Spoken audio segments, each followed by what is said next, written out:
Hello, everybody. Welcome, Friday night. And honestly, I've been wanting to talk about UNRAID for months. I've got like hours of footage recorded. I did a full build and an install, and I recorded the whole thing, and I was planning on putting something together for the channel because I know if it can help me, there are other people, like even in my immediate peer group, that it could certainly help. So I just wanted to get a little audio check. Anybody in the chat could hop in here real quick and give me a little audio check, make sure we're doing okay. And then we can get started. I'm sure other folks will drop in.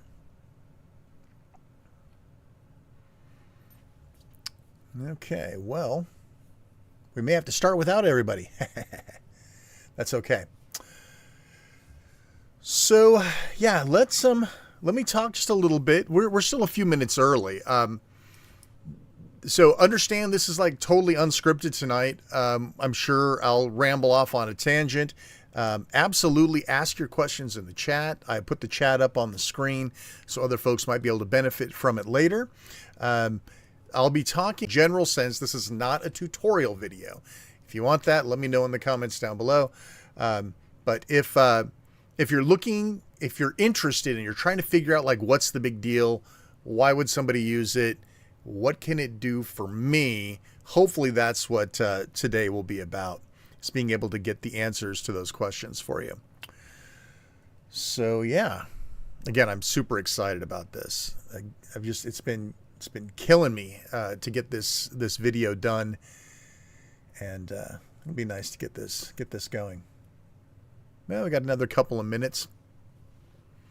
So yeah, one of the reasons I wanted to do this like now is because they are running this 20 years of UNRAID OS sale. Celebrate, save, and win. So so they got this, they got merch and stuff, right? But you know, who's interested in merch until you're like this big time user, right? But these licenses are 20% off right now. And so UNRAID's not super cheap, but it is not super expensive for what you're getting. And the two more popular while this is still going on, I think this is going until like the 28th, something like that. So if you're interested, and if at all, by the time we're done here, hopefully you will be, if you're interested at all, definitely get in on this deal, get in on the deals. Absolutely. Oh, it's till the 26th. So, okay. You've got 4 days to figure out if UNRAID's for you before you pop that cork. But yeah, hey, anybody give me an audio check? I see a couple of concurrent viewers. If you could just let me know. My levels all look good, but we know how YouTube works.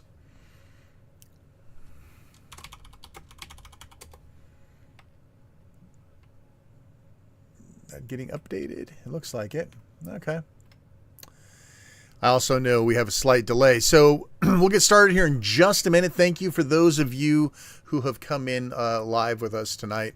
Friday night, I put my wife to bed, give myself a couple of hours, and I apologize in advance if we get some dog barking action in the background. I do apologize. All right. Well, okay, let's go ahead and get started. So, hi, Shane R. Monroe here, of course. Thank you for joining me tonight. Really appreciate it. Share your Friday night with me. UNRAID. What the hell is UNRAID, right? I mean, I know as a home lab kind of guy, I run my own Plex server. I run several other servers. And when you're out there looking for that sort of thing, you see a lot of UNRAID, TrueNAS, UNRAID, TrueNAS, blah, blah, blah, blah, blah. And you're kind of going, well, how would this help me? You know, how would this tool help me? So I want to share with you my particular scenario, and it's going to sound a lot like a lot of your scenarios too. So when I got into Plex Media Server, right? So I have right over there, you can't see it off camera, but I've got a movie nook stacked with thousands of pieces of physical media. DVDs, Blu-rays, 4K, CDs. I'm a media owner connoisseur, but I do rip my media down and put it on a Plex server so I can share with my family, friends, watch it wherever and not have to rely on the disc when I'm not needing the disc. Sometimes you want to sit in the living room, best possible picture, best possible sound, right? A lot of the times I just want to throw it on that TV right over there, just have something playing in the background. So Plex is one of those things that's sort of like a fishbowl. You grow and grow and grow. I know that's an old wives' tale, but once you get involved with Plex, you'll start buying hard drives like crazy. Next thing you know, you're out of space internally on whatever box it is that you're using for it. It's usually some extra box you stuck in the closet, so you pull that out, you throw a couple drives in. Next thing you know, you need another drive and another drive and another drive and another drive. Next thing you know, you got like 12 hard drives. A bunch plugged internal, and then you've got like 10 of them external. I wish I were kidding, but I'm not. So it can really get out of hand. And what ends up happening is you get to have a sloppy mess of just a bunch of drives, JBODs, right? Just a bunch of drives. So I have been just a bunch of driving for a long time. And every year or two, I lose a hard drive, lose a bunch of content, go buy a new hard drive, plug it in, start moving content around, trying to make up free space. Listen, it's a Plex. It's perplexing, I guess, if you will, to try to maintain and keep that sort of thing going. So one of the things I wanted to do was bring some order to the chaos, right? Because with that many drives and with that much going on, it gets hard to keep track of everything. Keep track of the health of your drives. Keep track of the free space of all your drives. So literally, I bought a cheap System Off Tiger Direct. Remember those guys? I bought a cheap, decent build desktop. I loaded it up with a couple of drives, took a whole bunch of drives, and I put Plex on it, running Windows 11, and it's kind of a mess. And then a few months back, I lost one of my primary hard drives on my workstation. And I realized if I don't start getting some redundancy and better habits of backing up, one day I'm going to lose something really, really important. And I already have lost some important things, but it's time to be a grown up and wrap a lasso around all this crap and do the right thing. So that is what I was seeking UNRAID to do, is to help me get through the crap. So I still have seen nothing in the chat, probably because I turned on subscribers only. I'm sure some subscribers will pop on here in a minute. But so let's talk about what is UNRAID and how can it help you. So one thing I wanted to do as part of this plan was to get some redundancy, right? Now, we all know redundancy isn't cheap. That's why nobody does it, right? If it were cheap and easy to do redundancy with your home lab, more people would do it. If it was easier to do redundancy, more people would do it. But it's not easy and it's not cheap. And so most people don't do it. And unfortunately, what we end up with is a situation where you lose data. Now, listen, not everything in your pool of drives is critical, right? You can afford to lose movies you still have that you can re-rip yourself. What you can't afford necessarily to lose are pictures that aren't being backed up anywhere. Music that you've spent years and years collecting and curating if you don't happen to own the CDs anymore. So there's a number of different reasons why you want some form of redundancy or protective storage. Yes, you can use cloud, but honestly, cloud's pricey, man. I mean, I do have a 2 terabyte Google Cloud. And dude, that's like $100 a year. And I'm on the good grandfathered plan. I mean, that's a lot of money. That's a lot of money. But you know, part of the safety of backups is you have one on site, one on permanent media, and then one in the cloud, right? Whatever that 111 or 311, whatever that is. Somebody will come in and correct me, but so I needed whatever I did to offer me some form of protection against data loss, at least some data loss. Look, I don't know. I mean, I sat there and I read the articles and I'm looking through the website and it's like, is this really, is this going to help me? How is this going to help me? They're talking about running Dockers and, you know, running apps off of here, blah, blah, blah. And I'm like, God, that's not really what I'm looking for, man. I'm looking for some redundancy and I'm looking for some way to sort of gather my drives together in some sort of a methodology. So that's where I'm coming from. That's what I was trying to solve. So right under my feet here that you can't see is my Windows 11 application server. It used to be an application server with 20 hard drives plugged into it. Now, I was able to rescue an old HP i5 from the closet and turn it into an UNRAID server where all the drives are connected to. And we're going to show you all that in just a minute. I know you're going, stop blabbing. Let's get on with the show. Let's see some stuff. So let's do that. I'm going to show you right now what my UNRAID looks like today. Right now, what's going on. This is my dashboard. Now, unfortunately for me, as it could be if I was willing to do some work, and you'll understand that more in a minute. So this is the dashboard. It's sort of unremarkable. It does show all of my drives, and it also shows that I have smart errors. There's 5 of them, and right now there's at least a handful of drives that are starting to get a little aged, and I'm going to have to start replacing them. In fact, I'm already doing that. Little by little, this stuff takes time. You'll also see I have a great set of shares, and if you're a media person like me, this sort of stuff might make sense. We're going to go into all the details, so don't worry. Up here we have my array. I have a drive and a parity drive, which is protecting the data basically on this drive. Again, we're going to talk more about that, but just understand that there's an array that has 2 drives in it, and they are offering me that protection I was talking about, that redundancy. And up here we have a parity check, which is essentially making sure that this relationship is good. Again, this is really overwhelming. Now, the dashboard's fairly easy to consume. Where I spend all my time, and where most UNRAID people probably do, is here on the main page. And holy hell, it's just data overload. But it makes a little more sense if you can sit and think about it and break it down. So let's take a look here. So here are those array devices I was talking about, right? So I have 2 drives. One's running in parity. So while they're both 4 terabytes, I get only 4 terabytes of total space. I have my boot drive. We're going to talk about this guy. So this is what's running the entire operating system. This operating system does not run off of a hard drive. There's some really, really cool stuff about that, and some stuff that's maybe not so cool. If we go down to, okay, let's talk about unassigned drives. Remember I told you I have just a bunch of drives? Well, here they are. I'm down to 10 of them right now, and at some point I should be down to 8. But these are all of those just a bunch of drives that I was talking about earlier.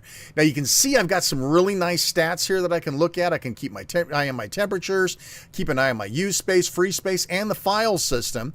You're going to see a boatload of NTFS here, and that is one of the things holding me back from UNRAID greatness.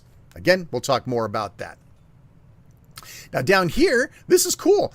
I do have a NAS. I know what you're saying. You're saying, Shane, if you have a NAS, why don't you have redundancy? Because I don't want to give up any drive space. I have 4 drives plugged in. They're all being shared by Samba from this NAS, and they've become mount points on UNRAID. So I've got a Q, Y, a P, and an F. Those just become another set of drives inside of UNRAID. So that's pretty damn cool. You can literally group network attached storage, locally attached storage, and everything. This is just historically unassigned devices, and you've got some uptime stuff, blah, blah, blah. So this is the screen that when I log into my UNRAID server, this is what I see. Now we've got a lot of other stuff to look at, but before we do that, I want to show you sort of the lead up, right? So I've tickled you a little bit. Let me show you some other good stuff. Now, again, this is not scripted, but I had to do something with these hours and hours of footage, and hopefully I can share some of this stuff with you. So let's talk again about the buying, right? So it's not expensive, but there is a path of payment that you're going to have to consider. You do get a free trial, right? There is a free 15-day trial, which, by the way, believe it or not, is enough for you to do the deed. As part of, am I getting cat bombed here? Get out of here. Get out of here. Get out of here. Cat wants to be on the video. Okay. What you essentially get for that 15 days is this Unleashed package, right? You get this package free for 15 days. Unlimited devices. Notice how, like, if you're not going to get ready to pony up, it's 6 devices. Your free updates, all the OS, perpetual. So the only difference between starter and unleashed, how many drives you can do. And you're going, Shane, geez, isn't 6 drives enough? No, you saw my list. I need at least 10 drives, sometimes 12. So I've got to go up a notch to the Unleashed package. Now, right now, the Unleashed package is on sale. Unfortunately, I already bought it, so I do not get the good deal. Lifetime, of course, is not on sale. Go figure. But again, what you're essentially doing is you're getting free OS updates for life. That's what you're paying for, right? You get free year with the Unleashed. Go up and you get all updates forever and ever. Amen. So that's good. Now remember, you do. Okay. Now let me explain. Some people don't know what this means, and I always assume that people do, and it bites me in the butt. Perpetual license. Okay. You can have this forever. All right. So you see 1 year free OS updates and you think, screw that. I'm not paying every year. You don't have to pay every year. Once you buy it, it's yours. For the year, you get the updates. At the end of the year, what you end up with is what you own forever. So it's perpetual. You don't lose access in a year if you don't keep paying. So I want everyone to make sure that you guys are clear on that. So I did essentially a free trial. And once I realized this was going to take care of business, I went ahead and went Unleashed. You can do hops, by the way. So you can buy the starter, pay a difference and move to Unleashed within a year. And then within a year after that, you can move to Lifetime. So there is an upgrade path. And again, I know $249, you're looking at that going, dude, that is one big nut to bust. I mean, you could have DVD Fab, Lifetime, all in one for $250. And you might think that's a better deal than this. But once you're entrenched, you'll want to think about it, but you got plenty of time to think about it. All right, so let's talk about what I put this guy in. So I dug this guy out of the closet, and again, I could have dusted it off a little bit more before I did the video. So this is this is a nothing machine, right? This is a little crappy desktop that I was using for. This was my old TV box that I used to have plugged into my TV for a home theater PC. So yeah, this is what I ended up using right here. This guy, it's got enough USB ports to get by. It's a half height though, blah, blah, blah. So if you want to get a little closer and see what the exact hardware is that I'm using here, I thought it'd be nice to be able to have that on hand here for you. This is an extraordinarily modest machine, okay? 3.2, so it's not that modest. But it only has 8 megabytes of RAM. It's not even like super great RAM. This is, I mean, look at this, the Compact Pro. It's a 6300. For some of you, you'll know what that means. This is not a high-end box, and it doesn't have to be. You don't want Windows 11 running on this, but UNRAID is its own operating system. It is alone. So you're not running something on top of Windows. And you'll see more of that in just a minute. So this is good stuff. Now, remember I told you I needed some redundancy. So what I ended up doing was, so let's talk about redundancy for a minute, because some people may not think about it the same way I do. So let's talk about redundancy. What can you afford never to lose? It's less than you think.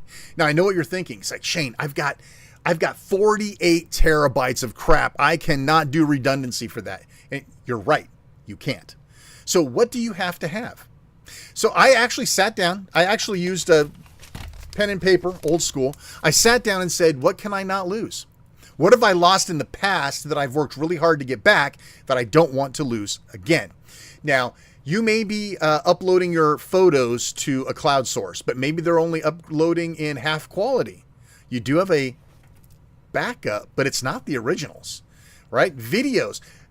If you're not willing to pay like 2 terabytes, or a terabyte or 2 terabytes of Google Cloud for photos, damn, man. I mean, that sucks. So I sat down and I thought, what can I not lose? Now, there's a handful of TV shows that I can't afford to lose, and I'll tell you why in a minute. There's all of my music. Now, listen, I've got CDs piled up in my Media Nook. Again, how much time would you want to spend re-ripping them all? It's your time that you're talking about now, not whether you can get them or not. But let's be honest. If you're like me from the old Napster days, pre-Napster days, you've got MP3s that don't exist anywhere. I've got some weird ass Knight Rider music mix that some guy did in his basement, and it kicks ass. You'll never find it anywhere. It's not going to be on Spotify. You can't buy a CD with it. I will never be able to find that song again, ever. That's a gotta have it, right? That's not nice to have. That's gotta have.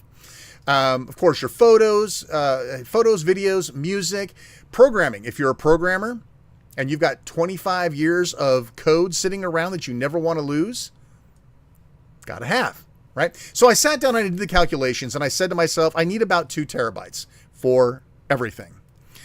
So I doubled that and I got to 4. So what we have here are 2, these are Iron Wolf. So these are like NAS optimized drives. That's what these drives are for, is for what I'm going to do with them. So I bought 2 of these because you get only the space of one, because the other one's your parity drive.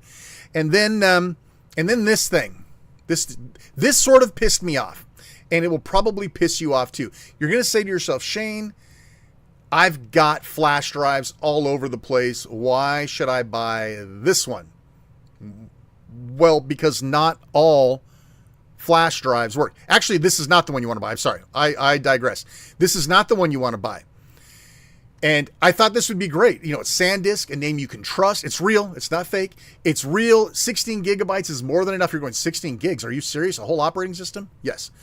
I thought this would be a no-brainer. Doesn't work. I actually had to buy a different flash drive, and it has to do with the licensing. And if I had any complaints about UNRAID, it has to do with sort of, I won't call it Gestapo. How about unique means of licensing? So these are the ones that I bought outright. This turned out it had to go. Actually, I think I kept it and gave it to my wife, and I just bought a new one. Is there anything else interesting in here?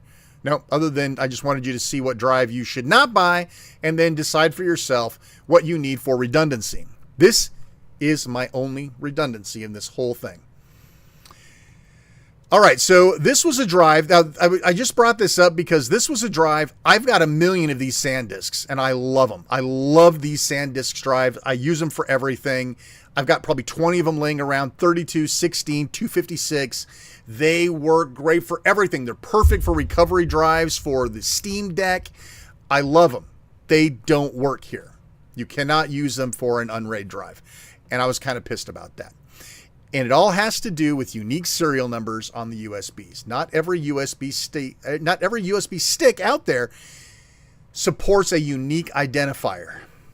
You cannot use a USB stick for UNRAID that does not have a unique identifier. The drive you see here, no unique identifiers, which kind of sucks, right? So that is, I warn you with peace and love, peace and love. Don't guess, because you're going to get all your stuff together and you're going to want to do this, and you're going to find out you don't have a single damn USB drive that will support it. Buy one from a list. Go up to ChatGPT, go to Google and say, what are a list of supported and popular USB drives for UNRAID? They will give you a list of them. Find the price, availability, and size. How big do you need? 32 gigabytes is fine. No problem. You can even probably go smaller, but that will depend on what you plan to do with this guy later, and we're going to get to that. So one of the unique things about this was in this this very small form factor machine, there's room for 2 hard drives in here. So I don't want my parity drive, I don't want my redundant drives stuck in a USB enclosure stuck outside the machine. So I specifically chose a machine that would allow me to have at least the 2 parity drives in it. And this guy fit the bill. It was really sort of that match made in heaven for this particular device. So that was good. I just recorded this for some B-roll crap. But basically I got it, both of the drives in there. They fit great. They're well ventilated. It's all good. And my cat's going to piss me off in a minute. Hey, get down. Stupid cat. So that was it. I mean, that's the only thing I really had to do is pop it open and drop a couple drives in, right? That's it. Everything else was external. So if you've already got this sort of a scenario going, then you probably won't really have to worry about it. All right. So let's talk about how you do it. So like, how do you build UNRAID for yourself? So it starts off by you downloading their utility. So there's no other way to do this. You can't just download an image. You have to use their creator software. Again, there's just a little tiny bit of excess control going on here. And then you'll choose your operating system. You'll choose your storage device, right? And so, yeah, so UNRAID, you get the latest, you choose your storage. And here's something interesting. Here is the 16, this is the drive that wouldn't work, right? So I couldn't use it. These, by the way, are all my workstation drives. Look at that. Like a 500 gigabyte, if I'd accidentally installed UNRAID on there, I would have just lost my crap. Okay. So, yeah. So essentially, you'll pick the device you want to put it on, and it writes to it, bloop, bloop, bloop, bloop, bloop, bloop, bloop, and you're done. So that's it. That's how you make the USB. That is the operating system. That is the boot drive. That's everything. All right. So now when you go to boot that machine, right? So it's not in the picture, but the machine's right underneath. This is what you get. It looks like any other operating system level boot. So look carefully. One says OS, like usually the one at the top is the one you want, right? Well, unless you plan on shelling into this machine, and you're not going to in the beginning, you need to use the GUI mode. So, yeah, just lessons learned from somebody who's been in the trenches. All right. So once you actually do get it booted up, your first run, you're going to set up the root account, right? Pretty simple stuff. And then this should, okay, wait a minute. Let me slow down here. I don't want to skip anything fun. This one's a longer video. Sorry about that. So essentially, set yourself up a nice strong password, blah, blah, blah. Confirm the password, blah, blah, blah. You know, everybody's a freaking heathen, wants to bug me. Okay, so here's where it starts to get fun. This is where you're going to start seeing some of that Gestapoism going on here. This flash has a GUID, and I probably shouldn't be showing this for whatever reason, but whatever. I mean, I can always change drives if I need to. So essentially, okay, let's unleash you. And so here's your options. Get a free 30-day trial, which you've got to do something to get. You can't just click it and go. Purchase a key now, redeem a key, or recover your key. So you can't duplicate this USB drive because whatever you duplicate it to doesn't have the same ID. You can kind of back it up, right? There's folders in there that you can back up. But even if you restore the files to a new disk or a new flash drive, you still have to recover your key. So listen, this is one of those things that just raises the hair up on the back of my neck, and it probably is raising the hair up on the back of your neck too. That being said, these guys have been around for 20 years, okay? If there's any sort of longevity in this world for this sort of software, these guys have been around 20 years. And again, I haven't had to recover my key. I haven't had to make a new flash drive yet. But those that have, if you go and look at their forums, listen, don't take my word for it. Go to their forums, look at what people are saying, and go walk through the process visually on their website, and you'll see that it's fairly simple. It just pisses me off that we have to do it that way, right? And I think that bothers a lot of people. It's not a deal killer, but there you go. I want to be fair with you guys. So you start the 30-day trial. See, you've got to confirm the start. It's going to automatically install a license key into your flash drive, blah, blah, blah, right? So again, little Gestapo action going on there. No big deal. I mean, it is a big deal, but it's not.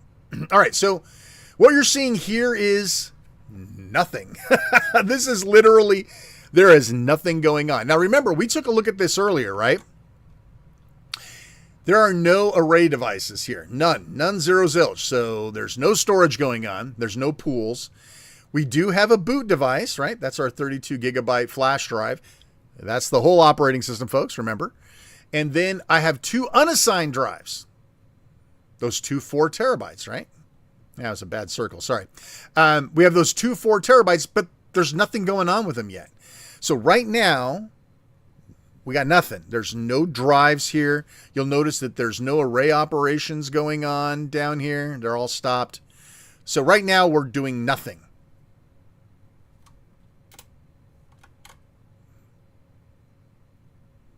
Sorry, I'm jumping around a little bit here.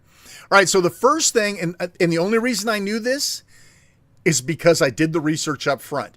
This alone, if you watch this piece alone and then leave, I'll feel like I've done my job, because this will probably save you a couple of hours of madness. As I said before, I have a whole bunch of drives, JBOD, just a bunch of drives, hanging out as USB drives. UNRAID doesn't like that. UNRAID expects you to bring everything into an array, or everything into a pool. Both of those have restrictions in terms of what file system you can use and whether or not you have to reformat the drive. If you're in my position and you've got 10 hard drives filled with 20 years of collections of media, video, whatever, the last thing you want to do is format the drive. But in order to get the pools or the arrays, you're going to have to format the drive. If not, you leave them as what we call unassigned devices or unassigned drives. UNRAID out of the box does not recognize unassigned devices. I find that unbelievably interesting, but whatever. That's not what it was initially designed for. Now, I knew ahead of time that this was going to be my problem, right? I've got two devices here, Dev 1 and Dev 2, but I also know that I need to install a community application to get my JBODs installed. So this is the store, right? This is the community applications. This is the store. Pretty much nothing in here is official. So you have to accept a disclaimer. And this is a good place to stop. Hang on.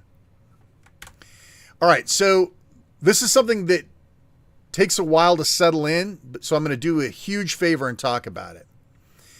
When you hear apps, right, you have to think of two different types: Docker containers and plugins. Think of Docker containers as virtual machines. They take more resources, take special customization. There's a level of effort around Dockers. With plugins, it's like a browser extension. You click a button and it's there, it's working. Okay, so keep those in mind as we continue our quest here. All right, so what we actually need, what I just do? Damn it! Hang on, sorry about that, folks. Let me go back here. This is what I get for doing this live. Okay, so the very first thing you need to do if you're going to use just a bunch of drives, and you probably will be, search for unassigned devices. This is the app. So is this a plugin or is it Docker? It's a plugin. Okay. So that means it's easy to use. It's not scary. In fact, if you want to use just a bunch of drives, you really have no choice. These things work. Oh, there's also this pre-clear. They also recommend you do pre-clears on any new devices, which basically means, well, we'll do it in just a second here, I believe. So pre-clearing is just making a drive ready to be used in UNRAID. It's not required because pre-clear deletes everything on the machine. But it also makes things ready for the array, right? We are going to add these two to the array, the 4 terabytes. So now we've got these two unassigned devices and they need to be formatted. We can't do anything until they're formatted. All right, there, I was some of the stuff I was going to save for B-roll stuff, them into the array. Now, the right way to do it would be to use the pre-clearing. So you can do it this way, right? So you do have to enable destructive mode to make this happen. It's like, what the hell is that? So here you go. You click over here, unassigned devices, and you basically enable destructive mode, which is disabled by default, right? Trust me, that took me way longer to figure that out than it should have. So then, now I'm ready to actually format these guys and do the pre-clear stuff. So let's go ahead and do one. Come on. I said, let's go ahead and do it. What are we going back to the plugins for? Oh, the pre-clear. All right, so what I'm going to do is I'm going to use the pre-clear functionality to clear these drives. This is basically, think of this as like a burn-in or sort of an initial appearance thing, where you want to make sure that the unit is ready to go. This is slow as hell. Don't let that done stuff fool you, because no, this takes frickin' forever. So start it before you go to bed, and then the next day get up and start the next one. It can take a really, really, really long time. But the right answer is to pre-clear them first. Now, you can't pre-clear just a bunch of drives if there's data on it. So I selected 2 devices. You need one parity device, and at least one parity device, and then 1 drive to assign. I just happen to have 2. You can have 2 parity drives if you want. I am only going to use 1. See, I've got 2 4 terabytes ready to go, right? So one of them is going to be my parity, and one of them is going to be my disk. And of course, I don't know if it's done pre-clearing or not, but there you go. So I've got a parity and my disk 1. Remember, at the end of the day, I get 4 terabytes, not 8. Something to consider. So price accordingly. All right, so let me see. Why am I going back into plugins here? I shot this like 3 months ago, folks. Oh, the pre-clear stuff. Let me see if I can move us along from the pre-clear. Let's see. Move along. I must have done a restart after the pre-clear. Okay, there we go. So now we have them both assigned. Great. So now we actually have an array that we can start. We don't have any of our other drives plugged in yet, but now we're going to build the array. So again, what we have is a parity disk, which basically means if anything goes bad on the other disk, the parity disk can help recover it. I do not profess to be a genius at parity or RAID or any of that other nonsense, but I do know that this offers me 4 terabytes of protection. So that's good. So once I got the array set up and it's all running, right? I now have my, well, it's still going. Blah, blah, blah. I don't remember why this one was unmountable. I did have to do something weird, though, to make that work. I'm going to live with this until the day I die. Parity drive. It makes me mental. All right. Force lower, yada, yada, yada. Okay. So then what I did was I knew what I wanted to do. Let me go ahead and start this playing. So I knew on my parity drive, it was dumb. In my parity drive, see, now I even say it. I'm going to start making the folders for the things that I want to protect. So we're talking about backing up my decades of photos, right? My full quality images, not the ones that are up on Google. So we're going to create a whole bunch of folders to hold all my stuff. This actually, I don't know why it seems to take a long time. There was something I figured out about it that it didn't take as long as I thought. Music, programming, my memes backup. Okay, so this is stupid. Memes, really? Well, my particular peer group, we basically communicate in memes.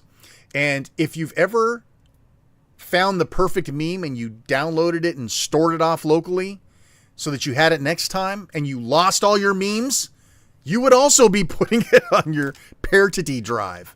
So all of my memes are now protected with my redundancy. A little stupid stuff for you. Now, I know what you're thinking. Shane, TV? Really? TV is required? Let's see. All is lost. The system can use the parity data along with the non-lost files to rebuild the lost files. Right. That's pretty much parity. I mean, I know parity from like RARs and rebuilding PAR. Remember PAR from the old days? I kind of know how it works. But it's still, I wouldn't want to try to give a lecture on it. So these are the folders of stuff that are going to be part of my parity drive array. So this stuff's going to be safe finally from my ignorance of formatting the wrong drive or simply losing a drive because Shane sucks. Yes, there will be a couple of movies that I will probably put aside that I want to keep. Probably usually stupid crap that I got from the 90s that isn't available anywhere else. So now these are the things I gots to have, right? Gots to have them. So now that my array is set up, let me see here. Oh, so here we go. So next up was, of course, now that I have all of that set up, I could go in. I have a network share now called UNRAID box. And there's my Pair2T drive. And there's all those folders I made. So now I'm ready to start actually populating them with the crap that needs to be put in there. All right, let's see what's... so that I think is what the next piece of this is putting all of your crap back where it belongs. Blah, blah, blah. So now every time that you put stuff in here, let's see. Am I still putting in stuff? Oh, okay. So next up, I mapped a drive, right? Because you don't want to necessarily use UNCs, and there's some software out there that can't use UNCs at all. So I definitely wanted a physical drive for my Pair2T drive. So that's what we're doing here. Set that up. So now I've got a P drive. So now I also had to go into my Listery. If you don't use Listery, I beg you with peace and love, go check out Listery. Now, the problem is Listery will not work over a UNC path, but it will eventually pick up the stuff that's on P. It's a rapid access indexing piece of software that will help you find crap on your system. Unfortunately, it took a little bit for me to get it to build, and I'll show you what happened here. Hang on. This is important if you're using Listery. Hang on. Where was it? Crap. I did have a solution here. Let's see what it was. There is a solution for getting Listery to work right. It did not like it for whatever. Oh, wait a minute. Here we go. So I actually had to add it manually to the indexer because it was a mapped drive. All the local drives come up, but a mapped drive had to be added by hand. So I added that by hand, which is probably why I mapped it to begin with. Now, using Listery, I could find all my memes, for example, which is how I get memes into my Discord server so quickly. All right, so now we've got so we've done step one. We now have 4 terabytes of redundant data. My crap is copied over there. Well, some of it anyway. Now I'm ready to get dirty and start plugging in drive bays, plugging in external drives. So that's when things get a little bit more interesting. So unassigned drives. Okay, so I've got them all plugged in and they all start showing up. And some of them will mount, some of them will not mount. Now you can see, this is important for some of you, I think. When these drives already exist, these have stuff on them. Not all of them do, but most of them have stuff on them. I cannot reformat them. If I wanted to bring them into a pool, if I wanted to bring them into the array, if I wanted to change them from NTFS, right, to something like XFS, which is what I should be using for UNRAID, I'd have to wipe the drive. JBOD, folks, we don't get to wipe the drive. That's part of the problem, right? So these are the volumes. Sorry, I'm still getting used to the zoomer. These are the volume names of the drives as they exist today. I used to keep the drive letter and the size so that I could easily keep an eye on them during my Windows evolutions, right? So I could bring up a directory opus, bring up my PC, and I could easily see T drive, 6 terabytes. I would be able to kind of keep track of things. Time to clean up, right? So I'm going to have to go through and do some cleaning up on these drives. You'll also see, where is it? There's also a situation here where this drive used to be a boot drive. That's why there's an EFI partition on it. This used to be a boot drive. Or it came, I don't remember, there was something else that could have caused that. But anyway, I want that partition gone. Now, there's a lot of hokey pokey in getting rid of that partition and getting these all to mount. And so essentially, let me see if there's anything in particular I wanted to show. I think it was easy to get the, hang on a second here, sorry. Again, I'm doing this sort of unscripted here. All right, so you have to stop the array before you do anything. That's one thing to note. Even though these aren't in the array, you still have to stop it. Now you'll see that I've got some mounts, but this one's got no mount. I can't mount this. And I can't mount this, if I remember right, because there's no working partition in there or something. I can't remember what it was. There's some reason why that wouldn't mount. So I essentially got the data off of it, off camera, and I decided, I believe, to reformat this one clean. So yes, it's not just a matter of plug them in and everything is done and good, okay? There is some work to be done even so. Let me see if I can find... Okay, so I think, did I delete the partition here? Let's see. I think I did delete the partition. That, I think the partition just popped right off. Let me see here. Remove partition, right? So you can change the mount point. You can do some other stuff in here as long as the array is stopped. This isn't super exciting, I know. Let me see what we got going on down here. I should have converted this to AVI so it'd seek better. Sorry. At the end of the day, what I wanted to do was get these volume names changed to a single drive letter, get them shareable over Samba, right? And move along. So let's see. I bet we're here now. Let's see. Okay, so yeah. So here we have all of these things that I don't want those named that way. We got a lot of cleaning up to do.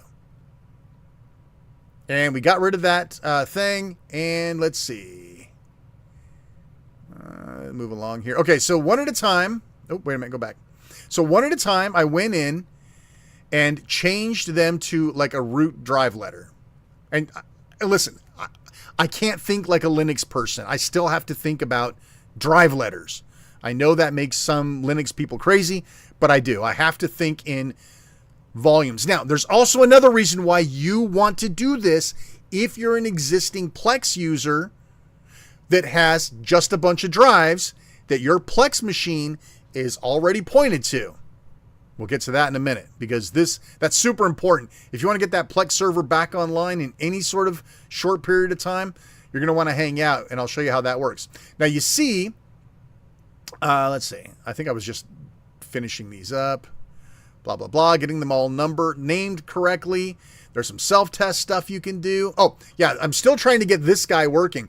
This was, so this is, I believe, is a actual bad drive. I did have to replace it. It was an external Seagate drive. But there you go. So let me go back. Hang on. All right. So, okay, there we go. Let me stop. So let's see what we've accomplished here. So now, right off of the main mount, there's a disks folder, a mount point, that has all of our, just a bunch of drives, all labeled where you can understand what they used to be. That used to be W_5 terabytes. Now it's just W, but I still know it's W. When I have to go back to my Plex server, my application server, right, and realign everything, I need to know which one is which. All right. Let me see. So I think this was just gobbledygook stuff in here. Come on. Yeah, I really should have converted this to AVI. Okay, well, a lot of this, here we go. Okay, so I think I'm still blah, blah, blah. Okay, so here we go. So when you start and stop the array, you will get a smart test, right? All of your devices will get a scrutiny. And every time you boot or restart the array, which will not be very often, you'll start seeing your smart errors. So device 8, this is another thing that makes me mental. You've got devices, mount points. There's a lot of weird Linux stuff in here that, like, you need a slide rule to figure out sometimes. But you will start getting notifications about these drives and where you may have some issues. So it's worth keeping an eye on that, right? And here's all my archive notifications. Now, you'll see some nonsense going on here. I got some heat problems. I've got some uncorrectable problems. I've got reallocated sector problems. Some of my devices are not in good shape. Now, these don't mean they're going to explode. That doesn't mean they're not going to work. But at some point, I can start losing files. And I have lost a few shows as part of the process. So once I got UNRAID up and running and everything was happy, I went ahead and started replacing drives. So I would look and see, okay, let's see. So I have an 8 terabyte one. This dev 11. This is bad. First of all, it's too hot. I got some fans and I took care of that. But yeah, Dev 8's got a problem. So essentially what I started doing was, and this sucks if you're a Plex user and you've had to do refrigerator memory shuffling on your hard drives, you got to start moving the crap off of these drives that are starting to go out and move them onto drives that aren't getting ready to go out. So that takes days. In fact, I think it might have taken weeks in some cases to get everything out so that I could start clean. All right, so when you do, this is a good time to show this.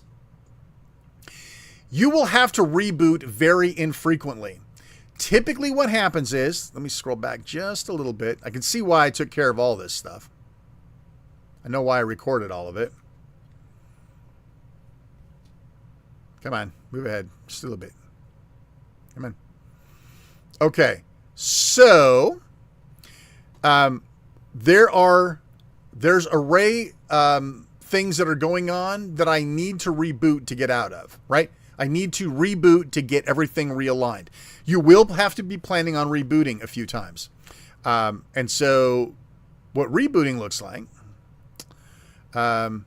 it's not bad. It's not bad. Remember, this is not Windows 11, folks. So there you go. Everything is saying you got to reboot. You want this online, you got to reboot. So now I'm going to reboot. Basically, it stops your arrays, spins down your drives, stops your services, and the system is considered going down. The array is now stopped. So I could have zoomed in here. The array is stopped. Now it's rebooting. It's shut down already. Everything's shut down. It's now coming back up. And within a very short period of time, it'll be back online. So unlike Windows 11 or, okay, what happened the last time you rebooted Windows 11? Like 15 updates installed, right? Your system's down that whole time. This is so divorced. Like my application server is still down there. It's still running Plex, Sonar, SAB NZBD, Calibre. All of those things are still running on a Windows 11 PC. But all of my storage is divorced from it. That's a great first step. All right. I don't know what I was busy looking at videos or something. Okay. So let's move ahead here. What I was doing over there. Okay. So now so now I'm starting to get things sort of aligned, right? I've got my array. I've got just a bunch of drives. They've all got drive letters. They're all mounted now. Even the ones I couldn't get working. The X, remember X? I got that one going, right? But again, which device was this one? 5. Okay, so I got rid of the ones that were really a big pain. And again, this happened over a great period of time. Had to reboot for something else, yada, yada, yada. All right, I think we can stop with that one. Okay, so let's talk a little bit about, okay, so here we go. So these are your mount points, right? User is like one of the big ones. Disk 1, right? That is where all of my unassigned drives are, right? Let me move along here. Okay, here we go. So if I were to go into disks and look at my T, which is one of the drives of my giant pool of just a bunch of drives. All right, I go down here and I'm looking for something that I need to preserve. Now, I've ripped that 70s show off of Blu-ray twice. I do not want to rip it again. This show is very important to my family. So this show is going to become part of my protected stash, right? So I'm going to move this guy into my parity drive, into my parity location. Right, so not there. Disks, parity drive, TV. See, I told you that would happen. Okay, now let me show you something here. You don't get a lot of. This is not a very good file manager. Let's put it that way. This is kind of a bad file manager. It gives you some very basic stuff, but you don't use it as a file manager if you can help it. So anytime I want to do file maintenance, I will go to my application server that has all of my drives mounted. We'll go back to there in just a minute. And then I do all my work there. Yes, you can use this to do bits of work. You can. It can be done. I just wouldn't recommend it. Because once you get rid of this window, you can't get it back. So if you accidentally move this window somewhere else, you can't get it back. It sucks. Or close the window. It's unfortunate. So I moved a whole bunch of stuff around. Moved Modern Family was another show. So I moved a whole bunch of stuff over to that parity drive for safety's sake. Now you'll also notice, let me see, is it here? Hang on. You'll also get some notices down here that you can watch. Your parity sync, right? And then it does show you that there's some moving going on down here. But you can't bring it back up. You can't do anything. And if you have more than one thing going at a time, it doesn't work well. So again, don't use this for file operations. All right. So Samba shares from my NAS. Okay. I did mention that I do have a NAS. Again, I am abusing it because I'm not using it really as protection. I am literally using it as just a bunch of drives. Unfortunately, they're just a bunch of drives, but they still had to be reformatted before I could use them in said NAS, right? So my TNAS has, I had 4 drives in there. Maybe I haven't added the other one in here yet. So I've essentially added these as Samba shares. So think about that for a minute. I've got UNRAID handling an array of drives inside the machine. It's handling all my JBODs outside my machine, USB, sitting in an external drive enclosure, sitting in a stack of docks, right? 4 or 5 to a dock. And on my network, I have this TNAS that has 3 shares that I can now mount inside of UNRAID to just make it part of the family, right? So I can actually bring these up. Now remember, on my Plex server, on my application server, these locations have a drive letter. Plex is expecting it. So I have to mimic, if I want everything to be together, I have to mimic these shares to go right along with the other shares, with the right drive letter, right? So blah, blah, blah. There's a whole bunch of crap in here. We can talk about Samba shares another time. But essentially the idea was I needed all of these Samba shares to end up having the right drive letter, the right mount point, and join all of these other drives up here.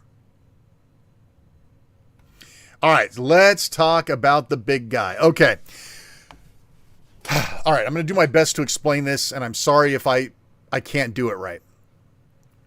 You have just a bunch of drives. Let's say I've got 10 drives plugged into my Plex server. Back in the old days, I had 10 drives plugged in. Every drive could have some or all of air. That's how I separate my Plex is movies by era, TV that's currently going, and TV that's off air. So I could have one or more of those folders on every single drive. So part of South Park could be on W, part of South Park could be on P, and part of South Park could be on H. And so when you're digging around trying to find South Park, now you can use Listery or something like that to help you find stuff. But when you find South Park in 4 freaking locations, it's kind of hard to see things holistically. So one of the things this is what I actually came to UNRAID for. I wanted to be able to how many drives I had if every single one of them had TV shows off air on them. I wanted a single folder that I could click on that would show everything combined. Fortunately, Merger FS is a plugin, not a Docker, that will actually do this for us. It's a little bit of work and a lot of time consumption for me, but this is essentially how it works. So this actually fires off when your array starts. And this one, this one, this one, this one, this one. Make them all look like one location right here. So if I were to go to this folder, it doesn't matter what disk it's on. You see it all together. Now, I have to do this for Upton Movies 1995, 96 to 2011, 2012 to, I think, 2022, and then 2023 to today, however I got it done. And then this will run every time your array starts. That builds this mount point, this super, oh my God, super elite Coca-Cola Good Times freaking mount point, right? So I did that. I did that for freaking every location. For every drive type, for every location, Right? And you see like how this all works out. It's crazy. So now, let me see. Is this even worth going over here? Right? So now when I go to the location, I guess this wasn't Movies 1998, right? It's going to say no. Okay. So now when I list that, look, it's here. Front to back. Everything. Every single drive. The E drive, J drive, K drive, L drive, V drive, X drive, F, and P, all in one folder. One folder, easy to look at, easy to digest, easy to look and manipulate files. This is what I wanted. This was the dream that I had. Would be, instead of having Plex, having one per folder. And we're gonna go through and show you what that looks like. So Merger FS was like the second thing that I needed to install as an application. And this is freaking life-changing to me. So now we go here. Now let's go ahead and take a look at my Plex server. So you can see, remember I told you I have things, cordoned off by sort of like by era. I've got music and music videos, and I got TV shows and TV shows off air. So if you go into, let's pick one of these, 2000, let's see, what's a good one? Okay, so if I manage my library, and I go in, so this is where you say what folders are going to drive this library, for those of you who aren't into Plex. So right now, like I have 10 drives, and almost every single one of them probably has one of these folders, right? And you can see that when I go to add folders. Look at this. This is how Plex is consuming all of my drives, all of my folders. This is a goddamn nightmare to keep track of. It's messy, it's ugly, it's kludgy, and I've been doing it for like freaking 10 years this way. Shame on me. Shame on me. Right? Now, now here's the fun part. What does it look like now that I'm done? That. Look at that. There's no more 30 folders, 10 folders, 7 folders. It's one mount point on the UNRAID box, and it's Movies 1995, and they're all in there, top to bottom. Sounds like magic, right? I know it certainly was for me. I about lost my crap, and this is what it took to do it. One time, yeah, I had to go and find every one of these folders and cut and paste them in and put all the little nuggets in place that have to do it. Yes, I used ChatGPT to help me develop this initial script, and then from there, I went on my own. There you go. I made more folders under user for all of the different stuff that I cared about.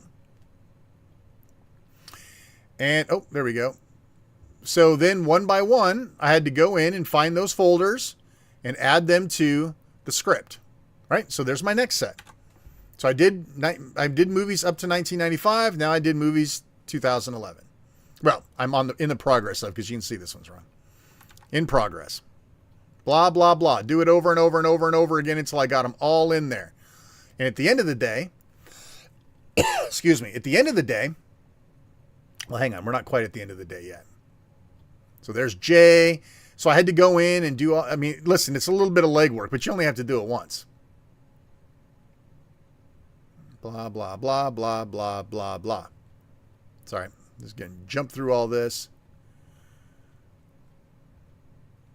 All right, why did I open that terminal? That would have probably been useful. Get back there. Oh, must just close the terminal.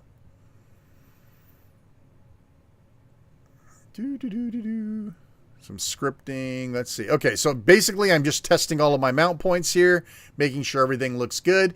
Now, one at a time, we go back in, we get rid of that nasty octopus collection of frickin' drives. All of them. Get out of here. You, out, out, out, out, out, out, out, out, out. No, not out. You two, you two, you two. Everyone out. Okay, so it's not listed in here, so I'm going to have to, like, cut and paste it. Oops, not unmount, you monkey. Not unrain box. This is so great. You get to see all my crap before I actually do the editing. And what was that called again? I probably had to go back and look just to make sure. Right. And I'm done. And I do the next one, and I do the next one, and I do the next one. Now I've got one clean ass freaking good. So that's all of the video stuff. Now we can kind of go more back to the live instance, and I can take you around. Now, a lot of this should start making sense, right? So now we're back to my actual instance, not my video instance from 6 freaking months ago. Let's take a peek at some of this stuff. A lot of this should make sense. Now, because in my infinite wisdom, I decided that I couldn't live with parity drive. I needed to make a parity drive everywhere. Now you can see all of the things that I've added to make my life considerably easier. Perfect. Users, right? Plex user, Dark Uni user. That's all networking stuff. Let's see if there's anything interesting in here. So these are the overall settings, and we are at the tip of the iceberg of what UNRAID will do. So there are things like Docker, management access, network settings. Dude, I haven't had to touch any of this, most of this stuff, which is great. Services, right? There's a couple things in here that I thought might be interesting. If you have some weird Samba problems, it's probably this. It'll help for you there. Let's see. What else was important in here? Setting up an FTP server, yada, yada, yada. Scheduler, unassigned device stuff, right? That's in here. All right. So if we look at installed now, some of these I did, right? Some of these I did, like the merger FS, right? The unassigned devices and user scripts. I'm going to show you something interesting about that in a minute, because I'm going to save you a ton of heartache with that as well. So those are the plugins that I've got. Here are the Dockers I have installed, which are nothing. About Docker for a minute. Docker is cool as hell, but with great power comes great responsibility. You will have to get your hands dirty working with Dockers. You will have to know something about the Linux file system. You will have to understand how mount points and all that other stuff works. You're going to need to be able to get your hands dirty and go digging around in INI files. The power is unbelievable, which you're going to see in a minute, but at the same time, peace and love, peace and love. If you're a Docker person already, you now have a nice little interface to help you run them and keep track of them. Now, I know what you're thinking.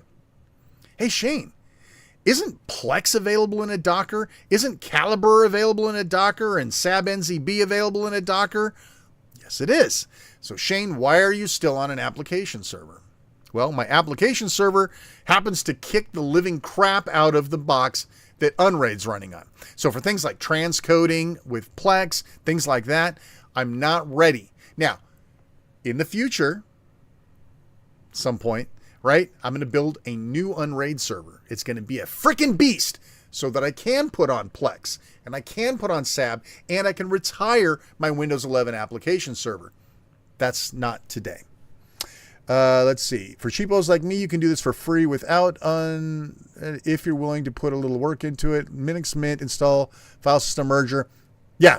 I know there's other stuff on there. Yeah, thanks for bringing that up. I did look at other stuff. UNRAID, literally like this and TrueNAS. Between the two of them, you've got people on both sides of the aisle. It's Commodore versus Atari. It's Apple versus PC. People will die on the hill for one or the other. I lean towards UNRAID. I'm not exactly sure why. I think I probably fed ChatGPT a whole bunch of my requirements, and they said, yeah, either one will do, but UNRAID for you. Okay, so that's that. We already sort of talked about apps, and let me just tease you a little bit about what you can get away with here. So. And you know what? I'll actually I'll put something in for you so that you can see sort of how the Docker thing works. What did I have installed before? So see, here's Jellyfin, right? This is the official counter to Plex, right? This is the open source freebie, not crapping in your mouth version of Plex. There's unassigned devices again. Let's see, didn't I have previous? Oh, there's previous apps. Yeah. So there's a whole bunch of interesting stuff. I had Scrutiny installed. Let's see. Which one of these would be the easiest? Crusader is even kind of a pain. Scrutiny's cool. Let's do that one. This one I know doesn't do anything weird. So what this is a Docker, right? So this is supposed to be a smart monitoring historical trends and real world failure threshold tool. Like that should make sense for anybody to have, right? Which is why I got into it. This is a Docker container. Not quite as scary as some of them. So you'll click on it. This is how easy this is, by the way. Now this template is set up to run as privileged as a possible sync. So anyway, I don't think you had to do anything weird. So essentially it downloads crap, installs crap, and it gives you the means to do it. Here, this won't take long. That's one thing you'll notice about this. It's a lot. Listen, it's skinnier. It's faster. It's definitely, it's not Windows 11 or Windows 10. So kind of cool with how fast things work and how sort of minimalistic it is. That's an interesting thing. Okay, so now it's done. That's it. And you're going, sweet. Now what? Right? Now, if we go back to that Docker tab, you'll now see we actually have a Docker and it's been started. Now, you may not want this to run all the time. Now, here's some of the things that might spook you just a little bit about Docker, right? So there's container IP addresses, there's ports, there's all sorts of stuff. There's volume mappings, whether you want it to auto start or not. Some of these things can get a little bit deep. Scrutiny's pretty easy. It doesn't do a whole lot.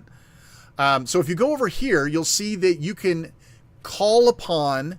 So almost everything in a Docker sort of has like a web front end to it. So you can use the web UI. You can jump right into the console, and we haven't gotten to the console yet. Stop it, start it, restart it, get logs, edit the damn thing, get more information. So since it's already started, we can just call up the web UI. Look at that.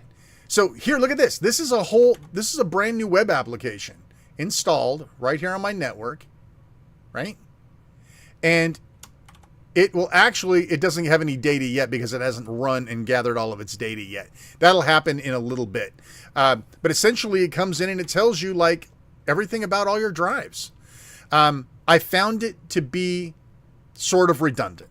It's nice. I like the user interface. I don't know if I can force it to run right now. Eventually, it will start showing you the health of your drives. It's pretty cool. But again, I find that it doesn't, say there's one down here. This one passed. I didn't find myself stopping here as often as I could have, right? But it's basically like a web service running on, and when you're done with it, you don't like it anymore, you just remove it. And then you can remove the image and everything. Just get it out of here. It's gone. That's it. Like, how great is that? You can experiment a little bit. Just beware. Peace and love. Peace and love. Be careful with Docker. It can be amazing, but it can also do bad things to you. And listen, you can uninstall it and probably recover it, but again, it depends on how much you love kind of the Linux operating system ish. So under tools, you have all sorts of things, diagnostics, log viewers, the sorts of things that you would expect, system devices. You can open a terminal, yada, yada, yada. There's all sorts of good stuff in here. You can update your OS, downgrade, do your registration, pre-clear a disk. Yeah. So that's all the main stuff on UNRAID.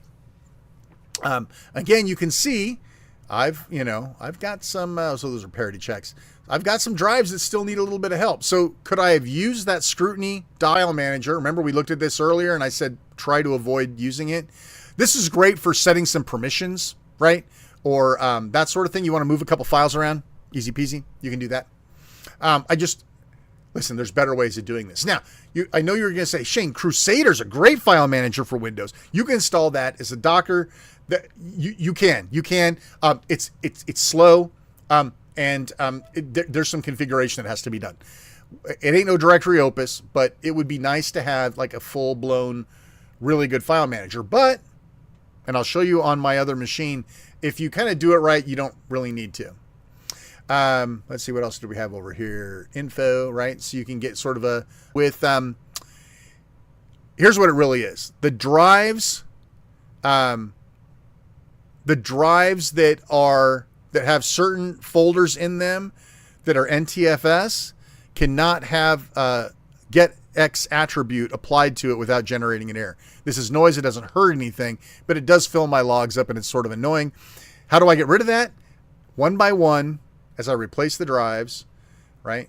As I replace these drives, these NTFS drives, you can see I've gotten started. You can see I've gotten started, right? I got a lot of NTFS in here, folks. But I have started moving to XFS as much as possible. Those drives will not have a problem with that getX attribute. So it's in my best interest to tidy that up and to get these drives all in XFS. That's the approved file system of UNRAID. So, and then I promised like I would show you the terminal. This is cool, man. It's just like shelling right in. You can shell, right? If you want to use putty or something like that, you can shell into the box. I haven't needed to because this has worked so well. But if you've got something hanging like a Docker or something going wrong and maybe you can't get to said interface, you may want to have shell on standby, right? You may want to SSH in, whatever. All sorts of scary Linux stuff. But it does work very well, right? And it gives you, that's interesting. I can't remember where I'm at here. Anyway, you can do whatever you need to there. Let's see. What else was there? Read toggles, read write displays. Was this cool? I don't remember. All right, so we've kind of done it all, right? So what I wanted to do to get through the day, right, was I wanted redundancy. I got it. I got redundancy. I got a safe place to put the crap that I'm going to lose if I'm not paying attention. And I got 2 brand new drives to do it, right? I wanted to bring order to my chaos, and order are here. I got access to my temps. I got access to, well, not very good smart stuff, but I got access to my free space. I can immediately see who's used up the most and who's used up the least. That's also very useful. Nothing that a good file manager like Directory Opus couldn't do, but I have it all on one page, right? I also have some visuals. How cool is this? I have visuals on my NAS as well. So I know the 4 drives that are on my NAS. I know what those look like, right? And I can see that 21 gigabyte free thing is going to bite me in the butt at some point. Well, that one too, actually. So yeah, I've got those. And again, they're perfectly labeled to match what they used to be. So if I go to, let's see, hang on.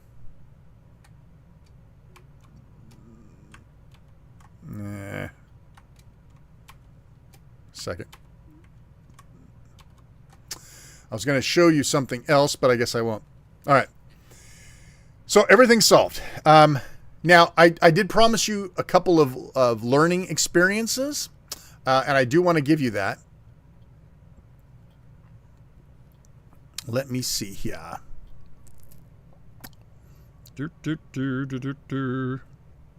Where is it?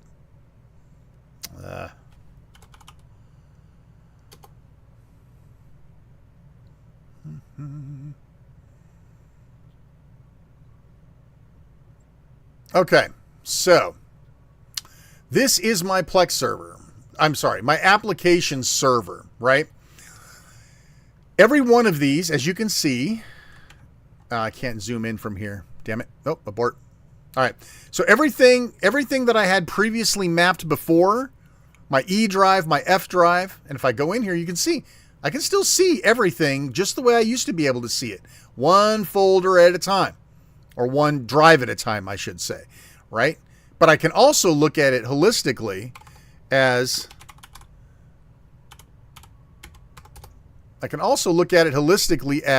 Movies Now or Movies 2019, right? I can look at it as a grouping, which is way too damn cool. But I have all of these drive letters here, and I want to show you something that may give you some second thoughts on how you want to handle Plex, right? Because inside of Plex, you have those folders. You're setting up your libraries, right? Actually, I don't have to be in here to do that. Hang on. Wait a second.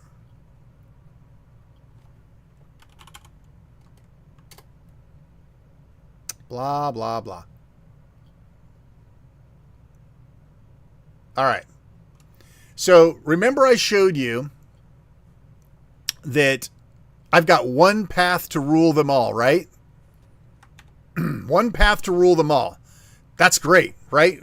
One folder, 10 billion movies scattered across 10 drives, right?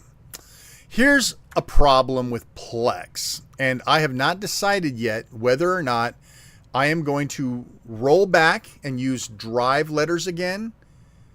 Seems like a step backwards, but I'll explain why.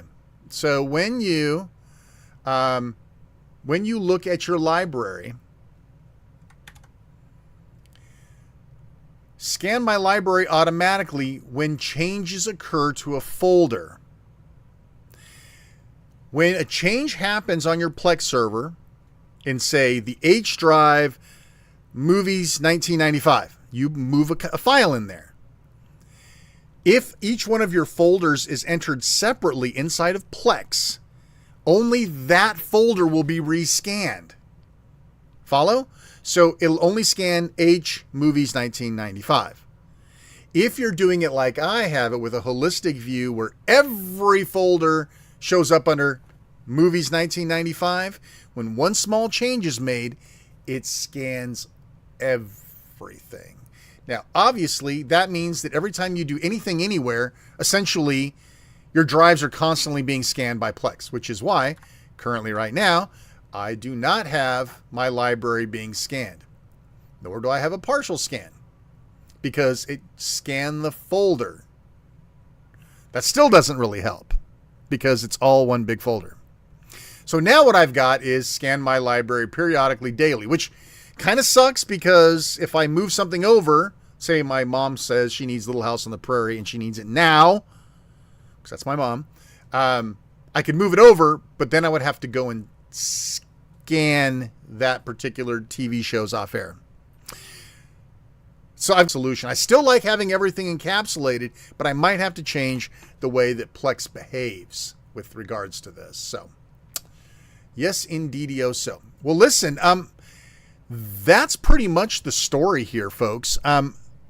It's been an amazing journey, and it's been hard to get to this point where I could actually like consume all of this and get it all to you, hopefully in some sort of a digestive manner. I can sit here and answer questions. I don't think there's a ton of people on right now.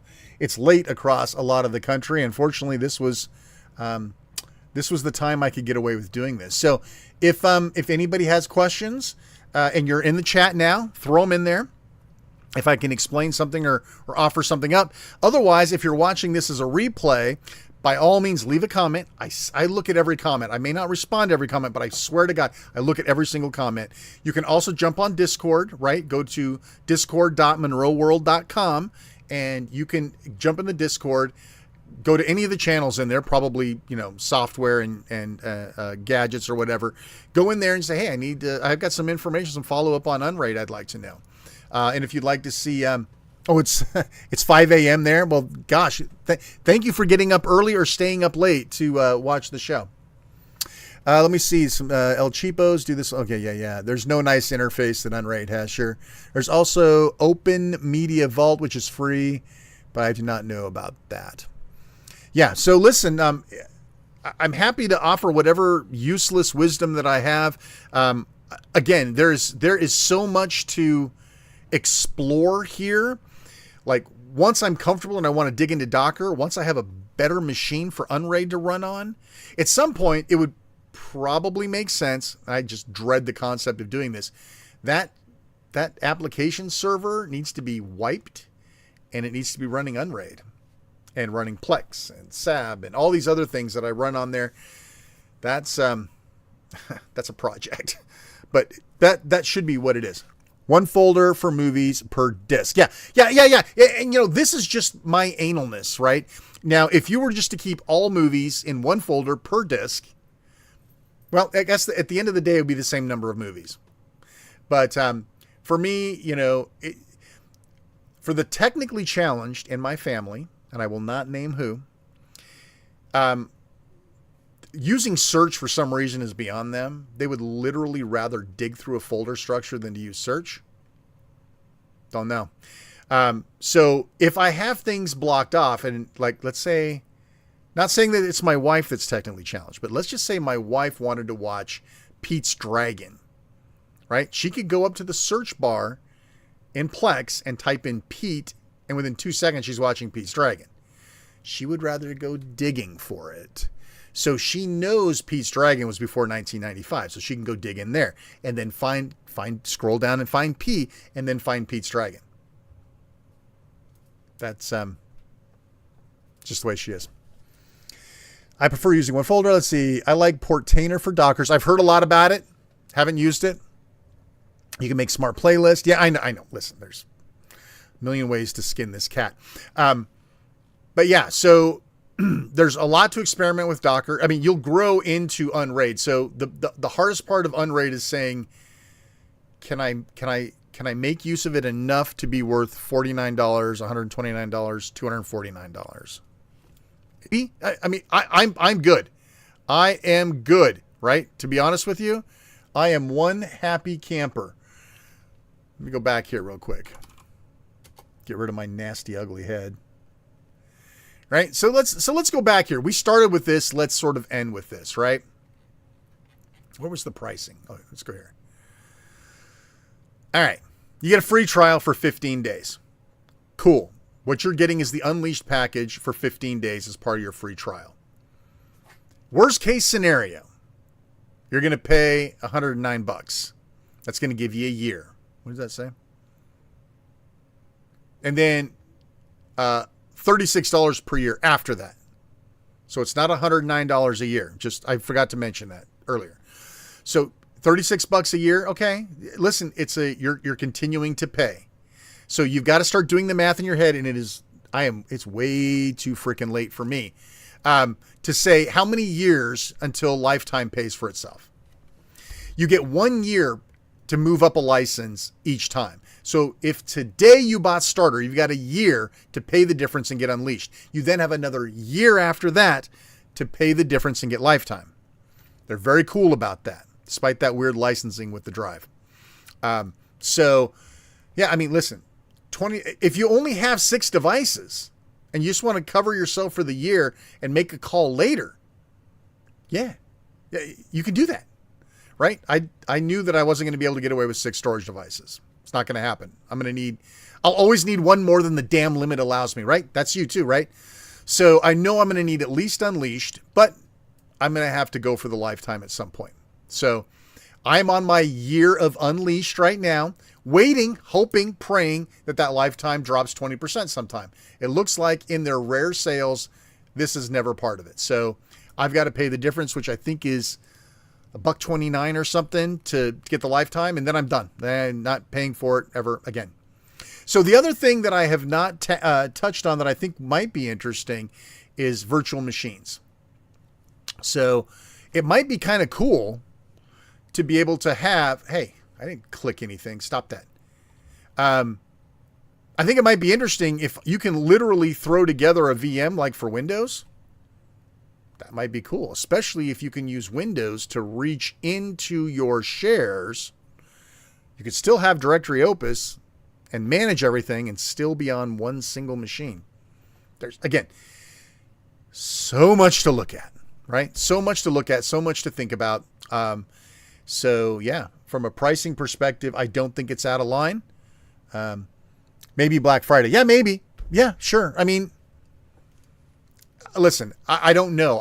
Unfortunately, like steaminfo.db doesn't track UNRAID, so I don't know what its pricing has been like in the past. But I'm on the Unleashed program right now, just out of curiosity's sake. Let's see. Hang on. I'm just curious what it would cost me to upgrade. Excuse me. Where is it?